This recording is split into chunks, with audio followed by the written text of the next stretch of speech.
Pra vendimi për stërvitjen e forcave, dhe vendimi edhe për një stërvitje tjetër, pra në mars të vitit 1999, pas vendimit të NATO-s për të hyrë në luftë kundër Serbisë dhe vendimit për bombardime pas datës 24 mars, Ministria e Mbrojtjes së Republikës së Shqipërisë në 1999 mori vendim të hapte 2 baza stërvitore në atë kohë për shtetin shqiptar të Kosovës. Njëra ishte baza stërvitore e Fekenit, e cila vare nga shkolla e oficerëve Skënderbej dhe shkolla e bashkuar Qenitet, dhe baza tjetër ishte baza e Burrelit, e cila vare nga batalioni i sigurimit të Ministrisë së Mbrojtjes. Në këto 2 baza u bë stërvitje rreth 8000 vullnetarëve të ushtrisë shqiptare të Kosovës që erdhën nga diaspora.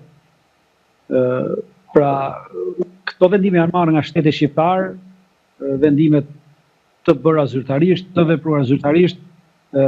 Këto baza nuk ishin në mënyrë të fshehtë, për këto baza dhe për stërvitjen në këto baza kishte dieni në atë kohë gjithë personeli diplomatik i gjitha vendeve që ndodhej në Republikën e Shqipërisë, pra nuk është bërë në mënyrë të fshehtë.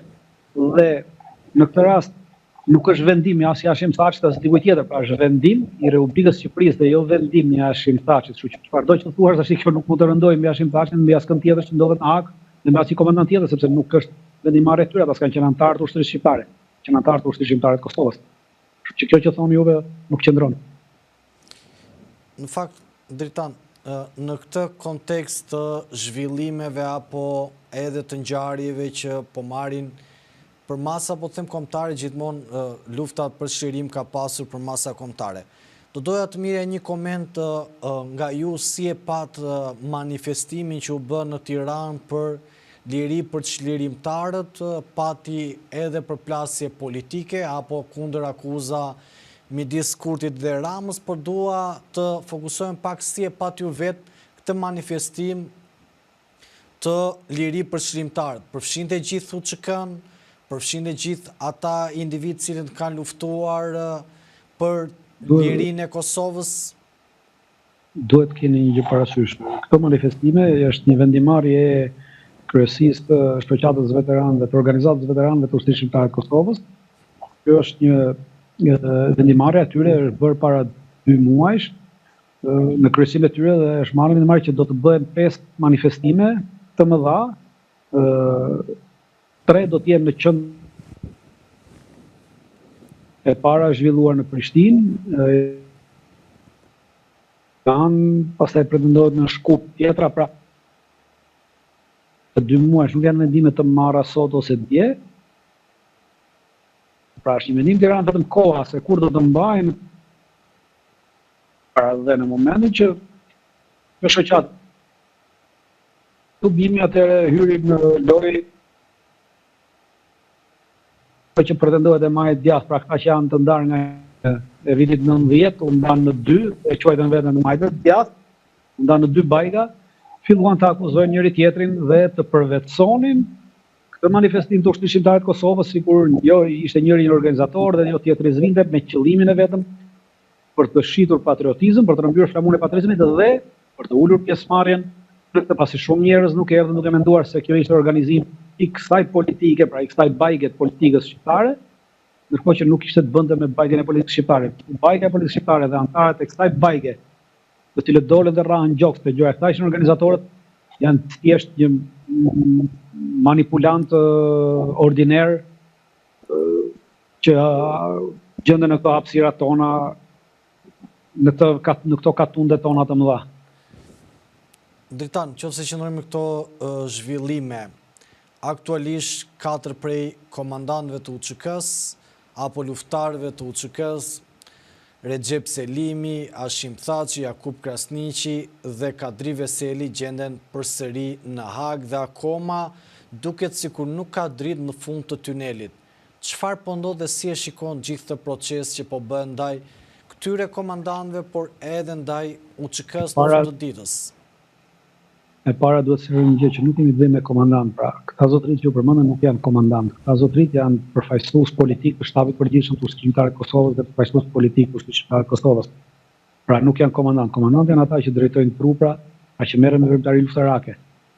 Dhe këta nuk i përkasin kësaj. Pra është gjë tjetër. Kemi bërë gjithë një gabim, dhe është bërë gjithë një gabim sidomos në mediat, e cila nuk e ka bërë dallimin dhe kjo mosbërje e dallimit edhe ata kanë gabuar në pranimin e këtij etiketimi si komandant dhe sot ndodhen atje për shkak edhe të këtij gabimi që ata kanë bërë, duke pranuar edhe në media të ndryshme dhe në deklarata ndryshme, duke mbajtur veten si komandant ndërkohë që nuk kanë qenë komandant, për arsye se sot ata mbajnë dhe akuzojnë për përgjegjësi komanduese, ndërkohë që ti nuk mund të mbash përgjegjësi komanduese kur nuk ke qenë komandant dhe s'ke komanduar dot trupa. Pra trupat kanë qenë në varësi të shtabit përgjithshëm, janë komanduar nga shtabi përgjithshëm, komandantë e zonave, komandantë e brigadave, komandantë e batalioneve dhe kështu me radhë, pra një hierarki ushtarake, atë që ka hierarkia ushtarake.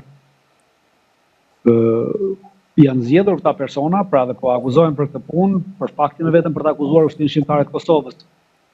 Dhe këta persona duke ju konsideruar si komandant, ata thonë që kemi një grup të strukturuar kriminal. Dhe në moment që thua grup i strukturuar kriminal, përcakton një grup njerëzish, udhëheqësit e kësaj organizate, dhe kur udhëheqësia e kësaj organizate konsiderohet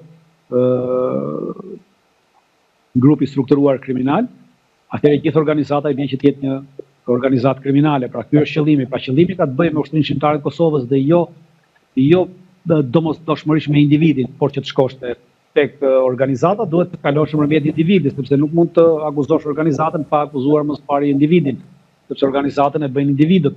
Nuk mund të kemi organizatë pa individ. Dhe ky është qëllimi i tyre, që në fund të nxjerrin që lufta ishte bërë nga një grup njerëzish kriminal me qëllime kriminale. Dhe kjo është në shërbim të interesave antikombëtare shqiptare dhe të interesave antihistorike. Dritan, do të bëja një pyetje, është pak personale, mund ta ndash apo jo, po doja t'ju pyesja, ishit vetë prezent në manifestimin që u bë në sheshin Skënderbej për liri për çlirimtarët? Po. Çfarë emocioni përcollët? Shiko, nuk është në emocion, tashmë na kanë humbur edhe emocionet, ka kohë që na kanë humbur emocionet. Do keni gjë parasysh për gjithë ata që kanë kaluar luftën, të cilët kanë varrosur shok, kanë mbajtur shok të agosën nëpër krah, kemi varrosur shok gjatë luftës dhe pas lufte. Shok të cilët kanë humbur, pra emocionet tashmë kanë ikur me kohë, nuk kanë ndonjë emocion. Thjesht mblidhemi në këto podime për të shfrytzuar, për të takuar shokë të tjerë, për të takuar miq, për të cilët ndoshta kemi kohë, të cilët nuk kemi takuar, nuk kemi folur. Dhe nuk ka ndonjë çështje emocionale të mes. Dritan, si njohësi mirë dhe i zhvillimeve politike në Maqedoninë e Veriut, do doja të mirja një koment nga ju e zini vetë pastaj në përgjigjeni apo jo për to çështje, por duket sikur tashmë Ali Ahmeti po bie nga, po them, froni i tij politik dhe tashmë po merr superfuqia apo super xhiro 20 me xhiti i Vlenit. Si e ke parë këtë periudhë politike të Ali Ahmetit, i cili ishte dhe prezent në sheshin Skënderbej? Do doja të kisha një koment nga ju për këtë, se çfarë po ndodh tashmë në Maqedoninë e Veriut, kur edhe para një javë